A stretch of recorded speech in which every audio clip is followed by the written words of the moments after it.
Welcome to the deep dive. Today, we're really getting into a topic that generates a lot of buzz and, frankly, some real headaches for freelancers. Cracking the code on Upwork, especially now it's so competitive. Our mission for this deep dive, we've gathered a whole stack of sources, real case studies, advice from top earners, even those candid chats you see on Reddit, Robo, and we're going to pull out the essential stuff, the things you can actually use. You know, if you've ever felt like you're just, shouting into the void on Upwork, trying to get started, or maybe you're experienced but still struggling to land those clients, well, you're definitely not alone. We've seen those struggles. And what we found might surprise you, some counterintuitive ideas that could really make a difference. Exactly. And for this deep dive, we really cast a wide net. We looked at a detailed gig radar case study, digging into how agencies like Swift Expand and Grands made breakthroughs. We also pulled direct advice from the Upwork Reddit community, people in the trenches. Plus, insights from a freelancer who's personally pulled in over $900,000 on the platform. So the focus is really on distilling strategies, things you can apply like right away to make Upwork start working for you. Okay, so let's start with the lay of the land. Upwork in 2025, it's busy, no doubt, more competitive than ever. But, and this is key from our sources, there are also more opportunities if you know how to play the game. A big frustration we kept seeing, especially for newcomers, is the whole connect system, the cost of just sending a proposal. I saw this one comment, someone saying, 10 connects each, it's already $15 just to put your hat in the ring.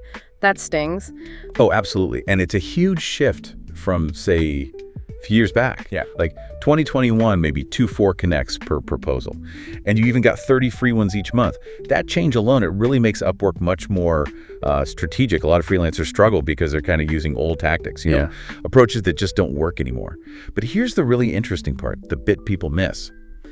Your profile, if you optimize it right, can actually get the platform itself to promote you. Upwork can do the heavy lifting. Wow, okay. Upwork promoting you. That changes everything. So it's not just a resume, it's like your sales engine. Yep. So how do we build that? What did the sources say about making your profile really work for you? Well, the numbers are pretty stark. One source highlighted this stat. Freelancers with really well-optimized profiles, they can earn up to 5 times more. 5 times, wow. Yeah, and it's not just about listing skills. It's about making these strategic tweaks that change how Upwork sees you, how it presents you to clients. Think of the algorithm as this sophisticated matchmaker. It's constantly looking at keywords, your job success score, all this profile data, trying to connect you with the right kind of jobs. So your job is to feed it the right signals. Let's start with keywords. Super important. They're not just for search. They tell the algorithm exactly what you do best.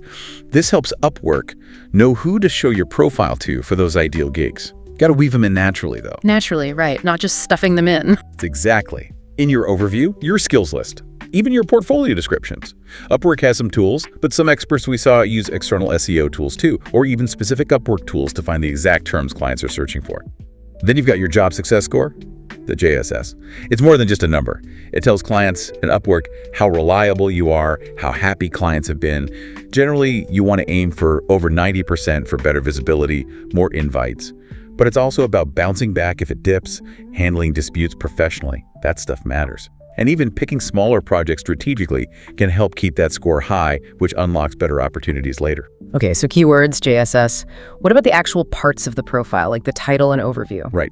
Your title. Think of it as your headline. It needs to be punchy, specific, packed with keywords that scream value. Something like SEO expert, content marketing guru, website traffic booster. Clear, right? Yeah, much better than, what was that example? 29, Florida, male. Chuckles slightly. Yeah, exactly. Probably not getting many clicks for that one. Then the overview. Keep it tight, maybe 200, 300 words. But the key, make it about the client and make it conversational. They want to know you understand their problems. Focus on the value you deliver, the problems you solve. Use real examples, numbers if you can. So instead of just, I do SEO, it's more like, I boosted website traffic 200% for clients using SEO and content strategy, driving real ROI. See the difference? Definitely. And some people even put testimonials right in there. Yeah, some top earners do that, just short ones. Builds instant trust. And the profile picture, don't underestimate this. It's that first impression.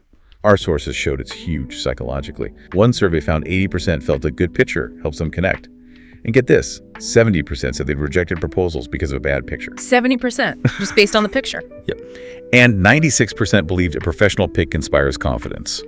So get a good headshot. Clear, well lit. Doesn't have to be studio quality. even a good self-taken one works, then your portfolio, that's your proof, right? Yeah.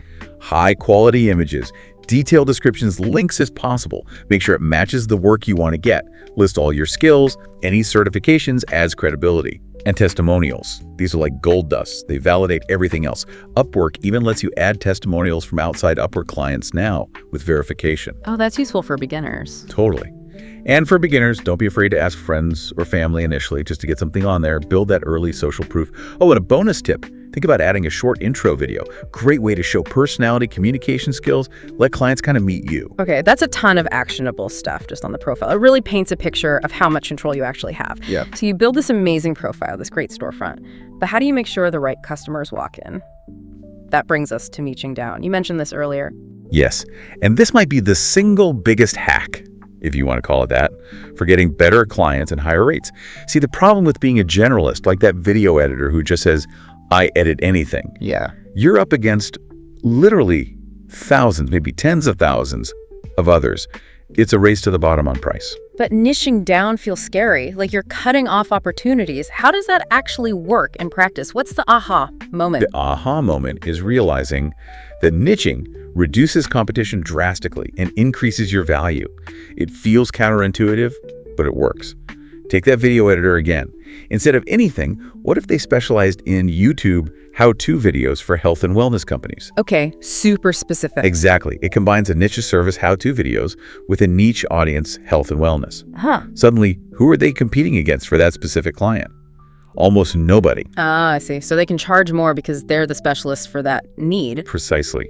Clients pay premiums for specialists who get their industry. Okay, that makes a lot of sense. So for someone listening, how do I find my niche? Where do I even start? It's kind of 2 steps. First, look inwards. Do a self-audit. What experience do you already have from past jobs, even hobbies or stuff you read about? Like one freelancer we read about found success in financial advising content because they just consumed tons of finance podcasts and books for years. They already knew the space. Right, using what you already know. Exactly. Don't overlook that. Second step, market research on Upwork. Search for jobs in niches you're considering.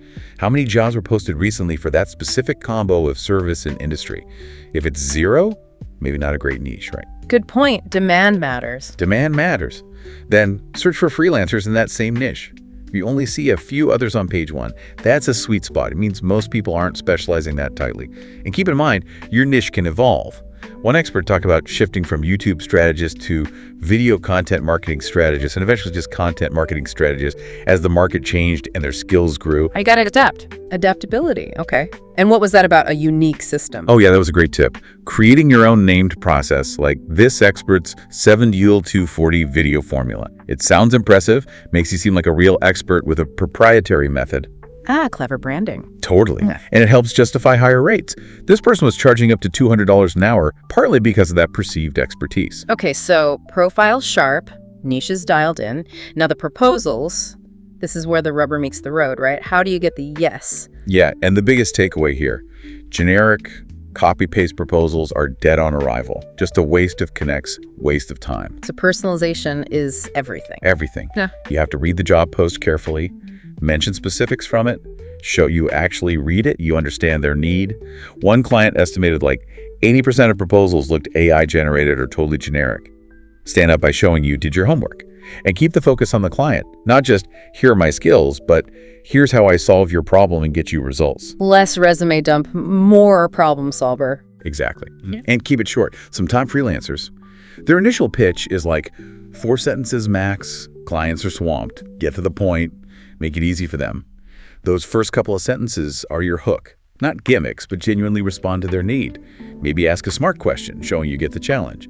Or state the problem you solve right away. Okay, that makes sense. Now pricing. This got really interesting in the sources. We saw some pretty conflicting advice, especially for beginners. Yeah, definitely 2 schools of thought there, and both have merit, honestly.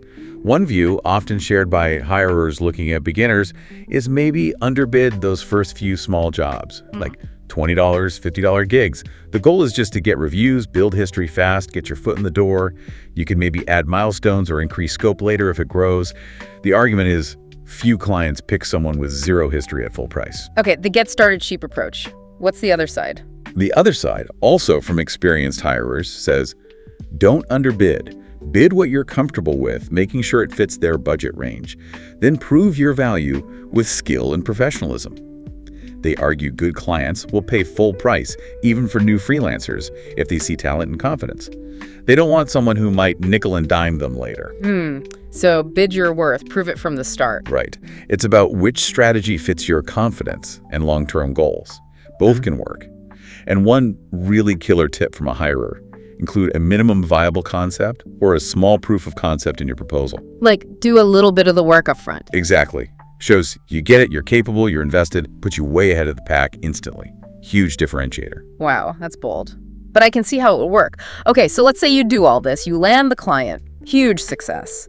But how do you keep it going? Sustain that momentum? Right, because one job isn't the end goal. It starts with just being consistently active. Upwork's algorithm seems to favor profiles that are active. So update your profile regularly. Apply to jobs quality over quantity, remember, and just engage with clients promptly. Some folks even use automation tools just to maintain a baseline activity level if they're super busy. And responding quickly matters, right? Especially in crowded fields. Oh, hugely. Like WordPress jobs, they can get hundreds of bids fast. One case study showed an agency getting a 63% lead-to-conversation rate, mainly because they had round-the-clock engagement. Quick responses turned into deals. And follow-ups.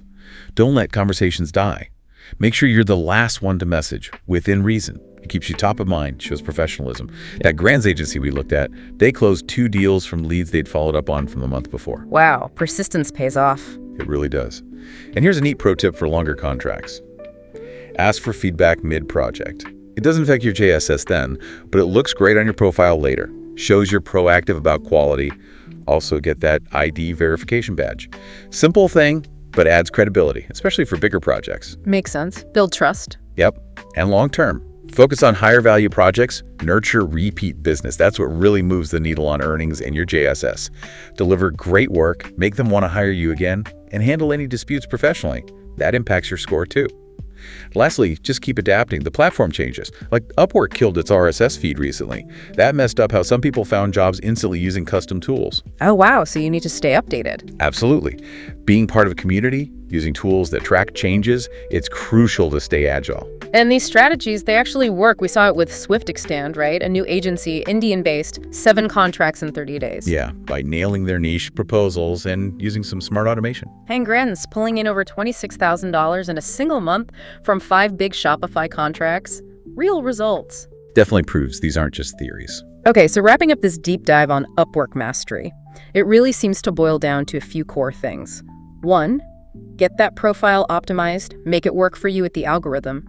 2, niche down strategically, cut the competition, boost your rates. 3, write proposals that are all about the client's needs, short, sharp, personalized. 4, stay consistent, engage quickly, build those relationships for the long haul. Couldn't have said it better. And maybe a final thought for everyone listening, something to mull over. In this world with so much information, so much competition, the real secret isn't really a secret hack. It's more about the discipline, continuously refining your own professional brand, adapting as the market shifts.